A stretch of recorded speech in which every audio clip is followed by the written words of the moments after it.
वक्त बदल दिया, जज्बात बदल दिया, लखनऊ ने पासा पलट दिया। হায়দ্রাবাদের ঘরের মাঠে লখনউ সুপার জায়ান্টস হায়দ্রাবাদকে হারিয়ে দিয়েছে, এটাই আজকের বিগ নিউজ। আর all credit goes to to people, Shardul Thakur, Nicholas Pooran. শার্দুল ঠাকুরের এই আনসোল্ড অকশনে আনসোল্ড থেকে যাওয়া, আমরা তখন সবাই খুব শকড হয়েছিলাম। তারপর শার্দুল ঠাকুরের ফিরে এসে এইরকম পারফরমেন্স হ্যাঁ, কেমন আইপিএল লাগছে? শুরু হয় তখন তার এক সপ্তাহ আগে পর্যন্ত শার্দুল ঠাকুর কোনো টিমের প্ল্যানসে ছিল না। ইভেন কিছু কিছু টিমসে অনেক বোলার্সরা ইনজোর্ড হয়ে গেছিল, রিপ্লেসমেন্ট হিসেবে অন্যান্য বোলার্সরা আসছিল, বাট শার্দুল ঠাকুর কোনোভাবে মিস্টিরিয়াসলি তাকে কেউ যেন কাইন্ড অফ বয়কট করে চলছিল। কারোরই মাথায় ঢুকছিল না যে এত ভালো বোলার, যে ওভার দ্য ইয়ার্স আইপিএল এ এত সুন্দর খেলে এসছে, এত ইম্প্যাক্ট দিয়ে এসছে উইথ ব্যাট অ্যান্ড বল, কেন ওভারলুক হয়ে গেল। বাট যেই মুহূর্তে টিমে ইন্ট্রোডিউস হয়েছে, ফার্স্ট ম্যাচে ইম্প্যাক্ট, সেকেন্ড ম্যাচে ভেরি ক্রুশাল ইম্প্যাক্ট, 4টে উইকেট। আর এখন যে কিনা আইপিএল এর শুরুর দিকে কারো প্ল্যান ছিল না, সে এখন পার্পল ক্যাপ পরে ঘুরে বেড়াচ্ছে। শার্দুল ঠাকুর তাহলে নিজের জাত চেনাচ্ছে। সৈকত, একদম। আমি একদম ম্যাচের শুরুতে আসবো, আমি টসে আসবো। টসে যেখানে মানে আজকে ম্যাচের শুরু থেকেই যেখানে একটা 300 লোডিং এরকম একটা ব্যাপার হ্যাঁ, ছিল, কারণ সেইখানে টসে জিতে পান্তের ফিল্ডিং নেওয়া, সেই সময় কমেন্টেটরস থেকে শুরু করে ওখানে যারা উপস্থিত ছিল দর্শক, আমরা সবাই মানে একটু আশ্চর্যই হয়েছিলাম যে পান্ত টসে জিতে ফিল্ডিং নেওয়া, মানে এই ব্যাপারটা পান্তের খুব কনফিডেন্স, কি বলবে? ডেয়ারিং একটা ডিসিশন ছিল, স্পেশালি যখন আমরা দেখে এসেছি সানরাইজার্স ফার্স্ট ম্যাচে কি করেছে। রাজস্থান টস জিতেও বোলিং নিয়েছিল, বাট কতটা ফুলিশ ডিসিশন সেটা আলটিমেটলি প্রুভ হলো। মানে সানরাইজার্স 286 রানস করে দিল রাজস্থানের ওই বোলিং অ্যাটাকের এগেনস্টে, যেখানে আর্চার রয়েছে, মোটামুটি একটা ডিসেন্ট বোলিং অ্যাটাক। সেখানে লখনৌ এর রাজস্থানের তুলনায় অনেকটাই weaker bowling attack, weaker in the sense যে খুবই ইনএক্সপিরিয়েন্সড, ম্যাক্সিমাম সব ডোমেস্টিক বোলার্স যাদের আইপিএল এক্সপিরিয়েন্স নেই বললেই চলে। সেখানে পান্তের ডিসিশনটা ইজ ভেরি ব্রেভ ডিসিশন বলবো। ইভেন বডি ল্যাঙ্গুয়েজ খুব কনফিডেন্ট ছিল পান্ত, ইভেন এটা অন দ্য রেকর্ড কমেন্টেটার্স যারা ছিল টসের টাইমে ইভেন বলে এটা যে we can chase down anything that they post. এতটা সেলফ কনফিডেন্স এই টিম নিয়ে আই থিঙ্ক মেজর একটা এটা ইম্প্যাক্ট ফেলছে এলএসজির ওপরে। এলএসজির এই এত ইনএক্সপিরিয়েন্স টিম নিয়েও যে এই এত এক্সপেকটেশনস এক্সিড করা, এটা অনেকটা ক্রেডিট যাওয়া উচিত ঋষভ পান্ত। হায়দ্রাবাদ হয়তো যদি টসে জিততো, হায়দ্রাবাদ হয়তো ব্যাটিংই নিত। তো হুম, সেইখানে হায়দ্রাবাদ তার মন পছন্দ ডিসিশনটাই পেয়েছে, তারা আগে ব্যাট করতে এসছে। হায়দ্রাবাদ হয়তো সেই সুযোগেই ছিল যে আজকে হয়তো একটা হিউজ স্কোর করবে, সে 300 না হোক, বাট হ্যাঁ, 250, 260, 270 হয়তো সেই ইন্টেনশন নিয়ে খেলতে এসেছিল। সেখানে এলএসজির প্ল্যান্ড বোলিং আর হায়দ্রাবাদের টপ অর্ডারের অ্যাজ এক্সপেকটেশন অনুযায়ী না দাঁড়াতে পারা, তো এই ব্যাপারটা মানে এলএসজি বোলিং কেমন লাগে? এই বোলিং অ্যাটাক নিয়ে যে ওরা করেছে, সানরাইজার্স এর মতো ব্যাটিং লাইন আপকে আটকেছে বিলো 200, ভেরি কমেন্ডেবল এফার্ট এটা।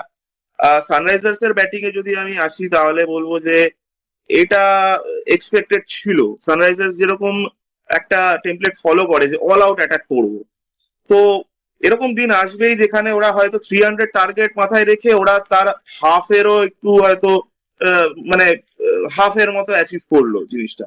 যেমন আমরা আগের বছরও দেখেছি যে ফাইনালের সময়, ইভেন সেমিফাইনালের সময়ও আহ, ওরা যতটা টার্গেট নিয়ে এগোয় ওরা ঠিক পারে না। যখনই টপ অর্ডারে, যেহেতু উইকেট ওদের মেন হচ্ছে, ব্যাটিং হচ্ছে টপ অর্ডার হেভি, টপ 5 ওদের মারাত্মক, তারপরে ওদের কিন্তু সেভাবে কিছু নেই। একটা জিনিস লক্ষ্য করার মতো যে কালকে শার্দুল যখন বোলিং ওপেন করলো, প্রথমেই যখন অভিষেক শর্মাকে, সুন্দর অভিষেক শর্মার আমরা দেখেছি অনেক সময় পুল করতে গেলে মিস টাইম হয়, তার জন্য ফিল্ডার নিয়েছে, সেখানে সেই প্ল্যান এক্সিকিউট করেছে, অভিষেক শর্মা আউট হয়েছে। ঈশান কিষানেরটা আমি বলবো কিছুটা আনফরচুনেট, বলটা সেরকম কিছু ভালো ছিল না, কিন্তু ঈশান কিষান জাস্ট গ্লাভসে ব্রাশ করে বলটা বেরিয়ে গেছিল, পান্ত নিজেও বুঝতে পারেনি, শার্দুল ঠাকুরই অ্যাপিল করে আউট পায়। হ্যাঁ, তারপরের যে বলটা মানে যখন শার্দুল ঠাকুর হ্যাট্রিকে ছিল, হ্যাট্রিক বলটা, সেটাও কিন্তু নীতিশ কুমার রেড্ডিকে পারফেক্ট ব্লক হলে করেছিল, হ্যাঁ, পারফেক্ট ব্লক হয়েছিল, যেটা নীতিশ নীতিশ কুমার রেড্ডি ঠেকিয়ে দেয়। আমরা হায়দ্রাবাদের ব্যাটিং এ আমরা ছোট ছোট কিছু ক্যামিওস দেখেছি, হুম। যেখানে স্পেশালি আমি দুজনের কথা বলবো। সেটা হচ্ছে যে এক হচ্ছে আমাদের অনিকেত ভার্মা, ঠিক আছে?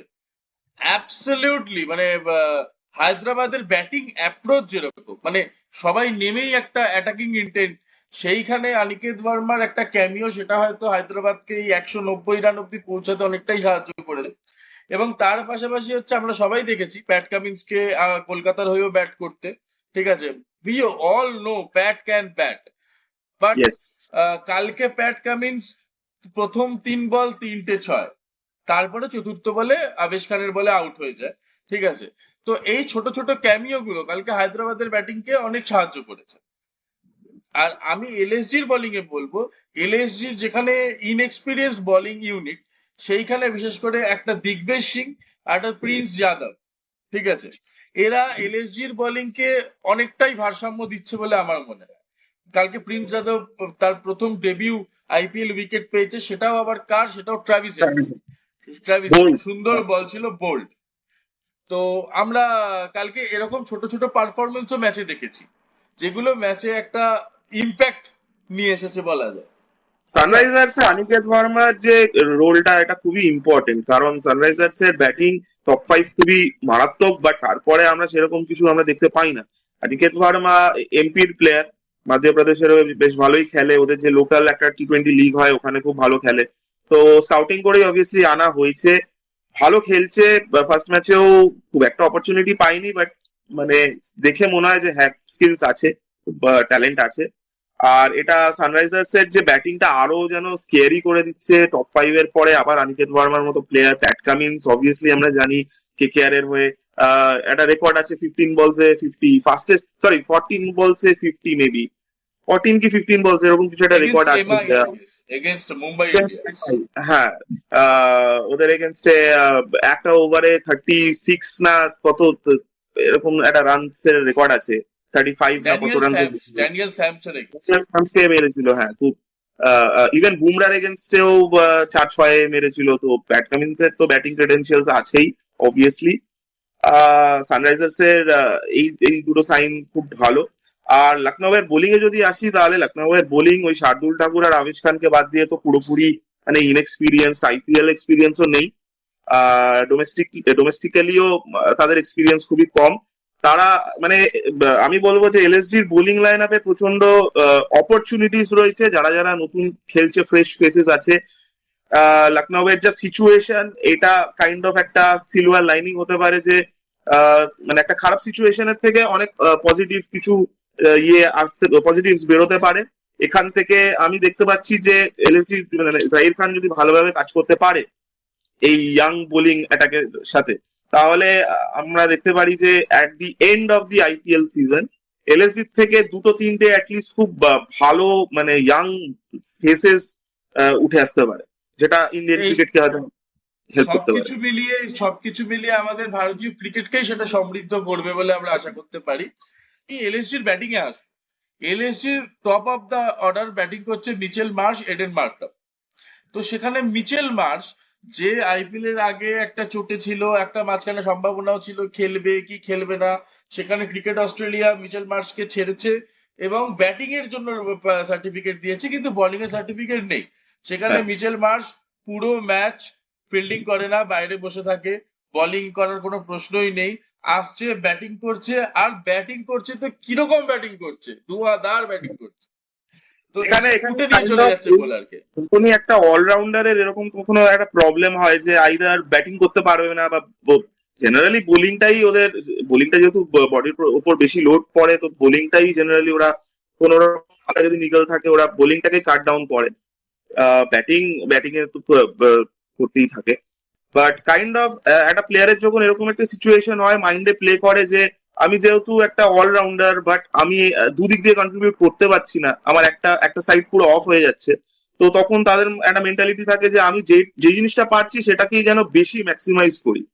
তো আই থিঙ্ক যে মার্শাল এটা ভেবেই নেমেছে যে if I can bat only, then আমি এমন ভাবে ব্যাটিং করব যে মানে আমি গোটা মানে দুটো ব্যাটসম্যানের রোল আমি একাই প্লে করে দেবো।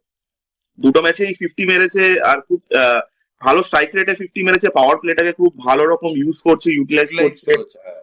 হ্যাঁ, আর আমরা দেখতে পাচ্ছি যে এলএসজির ব্যাটিং এ দুটো ম্যাচেই ভালো ব্যাট করেছে নো ডাউট। তবে একটু যেন দুটো প্লেয়ারের ওপর বেশি ওরা ডিপেন্ডেন্ট হয়ে থাকছে। দুটো প্লেয়ারই দুটো ম্যাচে ক্লিক করেছে, মিচেল মার্শ আর নিকোলাস পুরান। হ্যাঁ, নিকোলাস নিকোলাস পুরানের পুরানকে নিয়ে কনসিস্টেন্সি, নিকোলাস পুরানের বরাবর যেটা সমস্যা থেকেছে সেটা হচ্ছে কনসিস্টেন্সিতে সমস্যা থেকেছে। নিকোলাস পুরানের ট্যালেন্ট বা ক্যালিবার নিয়ে কোনোদিন প্রশ্ন ছিল না, কেউ কোনোদিন প্রশ্ন করেনি, করবেও না। কিন্তু হুম, নিকোলাস পুরানের সমস্যা যেটা কনসিস্টেন্সি। আমরা একদম। প্রথম দুটো ম্যাচেই নিকোলাস পুরানকে ফর্মে ফিরতে দেখেছি এবং যথেষ্ট কন্ট্রিবিউট করেছে এলএসজির হয়ে। তো সেখানে এখন নিকোলাস পুরানের কনসিস্টেন্সি কি ঋষভ পান্থকে কিছুটা শান্তি দেবে? শান্তি দেবে বলতে আই থিঙ্ক যে নিকোলাস পুরানের এই ফর্মটা অবভিয়াসলি এলএসজির জন্য ভালো, বাট বাকি ব্যাটসম্যানদেরও নিজেদের সক্স ফুল আপ করতে হবে। কারণ দুটো প্লেয়ার দুটো প্লেয়ারের ভরসায় গোটা ব্যাটিং লাইন আপটা দাঁড়িয়ে রয়েছে, এটা কখনোই একটা মানে ঠিক জিনিস নয়, একটা মানে গুড সিগন্যাল নয়। যে কোনো দিনই হতে আসতে পারে যে মিচেল মার্শ আর পুরান দুজনেই চললো না একসাথে, তখন কিন্তু আমি দেখতে পাচ্ছি না যে আর এই ব্যাটিং অর্ডারে আর কেউ সেভাবে মানে দাঁড়াবে। মার্করাম দুটো ম্যাচেই মিজারেবলি ফ্লপ করে, পান্তকেও দেখে খুব একটা ফর্মে লাগছে না। একটা দুটো শট খুব সুন্দর খেলছে, দেখে মনে হচ্ছে যে হ্যাঁ মানে যে কোনো মুহূর্তে আবার ফর্মে ফিরতে পারে, বাট আবার ঠিক একটা বাজে বলে আউট হয়ে যাচ্ছে বা একটা র্যাশ শট খেলে ইরেসপন্সিবল কিছু একটা করে ফেলছে। বাকি ডেভিড মিলারও সেভাবে টেস্টেড হচ্ছে না, ডেভিড মিলার ফর্মেও নেই সেভাবে। মানে ঠিক দেখে আমার ব্যাটিং অর্ডারটাকে দেখে ঠিক ইয়ে মানে কোন রকম সেফ ফিল করছি না যে এটা কনসিস্টেন্টলি কাজ করতে থাকবে। জাস্ট দুটো প্লেয়ারের উপর ডিপেন্ড হয়ে রয়েছে, বাকিদেরকে আরো দাঁড়াতে হবে। তবে বরাবর যেটা আমরা জানি যে form is temporary, class is permanent. তো পান্থের ক্লাস নিয়ে তো কোনো প্রশ্ন ওঠার কথা নয়। তো সেখানে আশা করছি পান্থ আগামী দিনে তাড়াতাড়ি নিজের ক্যাপ্টেন হিসেবে তো ভালো করছেই, ব্যাটসম্যান হিসেবেও যাতে নিজের ফর্ম ফিরে পায় সেই আশা রাখবো। আমরা আসবো আজকের ম্যাচ নিয়ে। আজকে বিগ ম্যাচ, চিপকের মুখোমুখি ধোনি ভার্সেস কোহলি। তো যেখানে ধোনির চেন্নাই সুপার কিংস, যদিও ঋতুরাজ গাইকোয়াড় ক্যাপ্টেন, আর এদিকে আমাদের বিরাট কোহলির আরসিবি যেখানে রজত পতিদার ক্যাপ্টেন, তো মুখোমুখি হতে চলেছে। তো সেখানে চিপক, চেন্নাইয়ের গড়, সেখানে কি মনে হচ্ছে আজকে কার দিকে পাল্লা ভারী থাকবে? আই থিঙ্ক লাস্ট যে ম্যাচ হয়েছিল এদের দুজনের মধ্যে, এই দুটো টিমস এর মধ্যে, আগের বছর ভার্চুয়াল একটা নকআউট ম্যাচ হয়েছিল আইপিএল এর লাস্টের দিকে। আরসিবি সিএসকে মানে কোয়ালিফিকেশন একটা লাস্ট স্লটের জন্য বিশাল একটা ব্যাটেল হয়েছিল, সেখানে আরসিবি বিশাল ফাইট করে জিতে মানে কোয়ালিফাই করে। প্রচন্ড লেভেল একটা সেলিব্রেশন হয়েছিল। লাস্টের দিকে একটা কন্ট্রোভার্সিও হয়েছিল, ধোনি নাকি ওয়েট করছিল হ্যান্ডশেক হ্যান্ডশেকের না করে জন্য। চলে যাবে। আরসিবি এতটাই সেলিব্রেট করতে ব্যস্ত ছিল যে ধোনি নাকি রেগে মেগে মানে খুব অভিমান করে চলে যায়। একটু নাকি খুব খারাপ লাগে। 18th মে তে লাস্ট ম্যাচ হয়েছিল 2024-এ, সেটার রিভেঞ্জ, কাইন্ড অফ একটা রিভেঞ্জ ম্যাচ বলা যেতে পারে। আরসিবি আসছে অবভিয়াসলি চেপকে, যেটা which is not suited for RCB's line up. কারণ আমরা দেখছি না যে আরসিবির খুব একটা ভালো স্পিন বোলার রয়েছে। Krunal Pandya as an allrounder ঠিক আছে, ওই একটা গ্যাপ ফিল করার জন্য কয়েকটা ফিলার ওভার্স দিয়ে দেয়। আগের ম্যাচে কেকেআর এর এগেনস্টে অবভিয়াসলি খুব ইম্প্যাক্ট করে ফেলেছে, বাট বরাবর আমি যদি দেখি Krunal Pandya as a spinner সেইভাবে কিন্তু স্পিনিং কন্ডিশনস এর যে কতটা ও অ্যাডভান্টেজ তুলতে পারবে আমি doubtful, specially as a lead spinner. মানে সেকেন্ড স্পিনার হিসেবে ঠিক ছিল, বাট লিড স্পিনার হিসেবে আমি জানি না। কম্পেয়ার টু চেন্নাইয়ের স্পিনার, যেখানে আমরা দেখছি রবীন্দ্র জাদেজা, অশ্বিন আর নূর আহমেদ, এই স্পিন অ্যাটাকের এগেনস্টে আরসিবি স্পিন অ্যাটাকটাকে আমি দুটো তিনটে ধাপ নিচেই দেখছি। সুয়াস শর্মা বিশাল এক্সপেন্সিভ ছিল, কেকেআর এর এগেনস্টে একটা উইকেট পেয়ে গেছিল নো ডাউট, বাট বরাবর এক্সপেন্সিভই থাকে সুয়াস শর্মা। আর ওদের আর আছে হচ্ছে লিয়াম লিভিংস্টন ওই কাইন্ড অফ ওরকম বোলার হিসেবেই আমি দেখি যে ফিলার ওভার্স মানে ওই একটা গ্যাপ ফিল করার জন্য মাঝখানে কয়েকটা ওভার্স দেওয়ার জন্য ইউজ করা যেতে পারে। বাট ওই একটা উইকেট টেকিং কোন রকম অপশন আমি আরসিবির মধ্যে দেখছি না। তো আরসিবির এই বোলিং অ্যাটাকটা better suited in flat pitches. ওদের নিজের হোম গ্রাউন্ড চিন্নাস্বামীতে, কেকেআর এর যে ম্যাচটা হলো ইডেনে, এইসব ম্যাচে আরসিবির এই লাইন আপটা খুব ভালো ক্লিক করবে। বাট কালকে মানে আজকের ম্যাচটায় আমি একটু ডাউটফুল আরসিবির এই স্পিন অ্যাটাকটা নিয়ে। হেজেলউড হয়তো খুব এফেক্টিভ হবে, ভুভিকে দেখতে হবে ভুভি আজকে খেলবে কিনা। আগের দিন আমরা জানি না এক্স্যাক্টলি কি reason-এর জন্য তাকে বেঞ্চ করা হয়েছিল, কোনো ইনজুরি ছিল কিনা। আজকে দেখতে হবে, দেখতে হচ্ছে। But what ever happens, it will be a cracking contest. তবে সৈকত, আমি তোর সঙ্গে ডিফার করব। আমি অবশ্যই মানে অশ্বিন, জাদেজা, নূর আহমেদ তাদের কোয়ালিটির এক পার অবশ্যই আরসিবি স্পিন বোলিং ইউনিট নয়। তবে এবারে আরসিবির কাছে যে স্পিন বোলিং ইউনিট আছে, আমার কোথাও না কোথাও আন্ডার রেটেড মনে হয়। যে তাদের মধ্যে যথেষ্ট পটেনশিয়াল আছে, কিন্তু কিছুটা তাদেরকে আন্ডার রেট করা হয়। কারণ আমরা যদি আরসিবি মানে প্রিভিয়াস ইয়ার্স এর তুলনায় বেটার স্পিন বোলিং অ্যাটাক আছে। আগের বছর বেটার আমি স্পিন নরিচ বোলিং ইউনিট আছে। আর ক্রুনাল পান্ডেয়া তার আইপিএল এর 128 ম্যাচে 79 উইকেটস, যেখানে 7.36 ইকোনমি। তো economy rate wise, wicket wise আমরা কুণাল পান্ডিয়াকে আগেও এফেক্টিভ হতে দেখেছি। চিপকের স্পিন ফ্রেন্ডলি পিচে হয়তো কুণাল পান্ডিয়া ইম্প্যাক্টফুল হতে পারে। এবং সুয়াশ শর্মা আমরা কলকাতা খেলার সময়ও দেখেছি যে তার মধ্যে অবশ্যই একটা পটেনশিয়াল আছে। হয়তো এক্সপেন্সিভ ছিল, কিন্তু ইয়াং ট্যালেন্ট, মানে সেখানে এফেক্টিভ হতেই পারে। মানে কোয়ালিটি নিয়ে, সুভাষ শর্মার কোয়ালিটি নিয়ে আমার প্রশ্ন নেই। একটা সময় কলকাতায় নারিন, বরুণ চক্রবর্তীর সঙ্গে কিন্তু সুভাষ শর্মা সমানভাবে কন্ট্রিবিউশন দিয়েছে। তো আমরা আজকে চিবাকে একটা হাড্ডাহাড্ডি লড়াই দেখতে চলেছি, আমরা সে আশা করতে পারি। টসটা আমি খুব ব্যাটিং এ ইম্পর্টেন্ট। আসবো। হ্যাঁ, টসটা খুব ইম্পর্টেন্ট হবে, যে টস জিতে মানে যারা চেস করবে তাদের একটা অ্যাডভান্টেজ থাকবে। অ্যাডভান্টেজ থাকবে, অবশ্যই অ্যাডভান্টেজ থাকবে। এর জন্য অনেকটা পিচ ইমপ্রুভ হয়ে যায়। আর ফার্স্ট ফার্স্ট ইনিংসে প্রচুর বল গ্রিপ করে চেপকে, আমরা দেখে এসেছি এটা। আমি ব্যাটিং নিয়ে আসবো, যে আরসিবির ব্যাটিং। হ্যাঁ, এই জায়গায় আমি চেন্নাই এর কিছুটা মানে বলবো অ্যাডভান্টেজ। কারণ চেন্নাই নিজেদের যেভাবে দলটা বানায়, কারণ তারা জানে যে আমাকে 14টা ম্যাচের মধ্যে 7টা ম্যাচ আমাকে চেন্নাইয়ের পিছে খেলতে হবে। সেখানে দাঁড়িয়ে চেন্নাই যেরকম ভাবে টিম বানায়, তাতে স্পিন বেটার খেলে এরকম ব্যাটসম্যান বেশি আরসিবির তুলনায়। আমরা যদি আরসিবির দিকে তাকাই, তাহলে আমরা দেখবো বিরাট কোহলি, রাজাত পাতিদার, এই এক দুজন যারা স্পিন বোলিংটা কিছুটা বেটার খেলে। এছাড়া লিয়াম লিভিংস্টোন বা ফিল সল্ট বা পরে টিম ডেভিড, তারা কতটা এগেনস্ট স্পিন এবং বিশেষ করে সেই কোয়ালিটি স্পিন, অশ্বিন, জাদেজা, নূর আহমেদ, তাদের কতটা হ্যান্ডেল করতে পারবে, সে বিষয়ে আমার কিছুটা ডাউট আছে। হয়তো সেই জায়গায় চেন্নাই এগিয়ে থাকবে। চেপকে তো ভালোভাবে মানে একটা ভালো রান স্কোরিং করতে গেলে বাউন্ডারিজ এর উপর খুব বেশি ডিপেন্ড করলে চলবে না। ওয়ান্স সিঙ্গেলস টু, এন্ড টুস। এগুলো প্রচন্ড লেভেলে কন্টিনিউয়াসলি নিতে থাকতে হবে, যেটা Virat Kohli is a master of. Virat Kohli বিশাল ইম্পর্টেন্ট এই গোটা আরসিবি লাইন আপের মধ্যে। বিরাট কোহলি কতটা চলবে সেটার উপর নির্ভর করছে, যে মানে ওটার উপরই বেস করে আরসিবির পুরো আরসিবির গোটা। ফলাফল। যদি বিরাট কোহলি গোটাই মানে মেজরিটি অফ দ্য ইনিংস চলে, মানে টিকে থাকে, মেবি 15-16 ওভার অব্দি টিকে থাকে, দেন আরসিবির চান্সেস অনেকটা বেড়ে যাবে। আর বিরাট কোহলি যদি পাওয়ার প্লের ভেতরেই যদি কোনোভাবে আউট হয়ে যায়, তাহলে আরসিবির বাকি ব্যাটিং লাইন আপের মধ্যে আমি দেখছি না কাউকে। আমি কুইক প্রেডিকশনে আসবো। আজকে দুটো প্রেডিকশন, আজকে আমাদের দুটো কুইক প্রেডিকশন। প্রথমটা হচ্ছে আরসিবি নাকি সিএসকে চিপকে। আমি বলতে চাই না একেবারেই, বাট বলতে হচ্ছে যে I am supporting RCB today. আচ্ছা, তবে আমি আজকে ধোনির সমর্থক। কারণ ব্যাপারটা হচ্ছে যে চেন্নাই, যেখানে চেন্নাইয়ের মাঠে সিএসকে কে হারানো সবসময় টাফ জব, এবং তারা তাদের ঘরের মাঠকে খুব ভালোভাবে চেনে এবং সব থেকে বড় কথা তারা সেই বেস করে টিম বানায়। তো চেন্নাইতে গিয়ে চেন্নাইকে হারানো আমরা প্রথম থেকেই দেখে আসছি যে খুব টাফ। তো সেখানে দাঁড়িয়ে আমি আজকে সিএসকে কেই সাপোর্ট করব। ঠিক আছে, মানে 7 থালা ফর রিজন আজকেও সেম কন্টিনিউ থাকবে। আর আরেকটা, আজকে আজকে একটা ইন্টারেস্টিং কুইক প্রেডিকশন, ধোনি কি ব্যাট করবে?